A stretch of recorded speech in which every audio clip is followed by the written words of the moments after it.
শেষ যাত্রায় রাজ্যের প্রাক্তন মুখ্যমন্ত্রী প্রাত বুদ্ধদেব ভট্টাচার্য তিনি নেই, অথচ রয়ে গেলেন প্রচণ্ডভাবে। আজ আর কিছুক্ষণ পরে পেশোয়াল থেকে বের করা হবে রাজ্যের প্রাক্তন মুখ্যমন্ত্রী বুদ্ধদেব ভট্টাচার্যের মরদেহ। এই ছবিও আমরা তুলে ধরেছি সরাসরি খবর বর্ধমান নিউজে। সকাল 10টা নাগাদ দেহ বের করে নিয়ে যাওয়া হবে বিধানসভায়। তারপর আরো কয়েকটি জায়গায় শায়িত রাখা হবে প্রাক্তন মুখ্যমন্ত্রীর মরদেহ। বিকাল 3টা 45 নাগাদ মরদেহ দান করা হবে নীলরতন সরকার হাসপাতালে।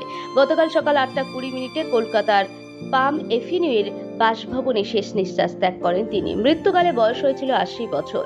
দীর্ঘদিন অসুস্থ ছিলেন তিনি, বাড়িতেই থাকতেন, বাইরে বের হতে পারতেন না। তবে খোঁজ খবর রাখতেন রাজ্য রাজনীতিতে।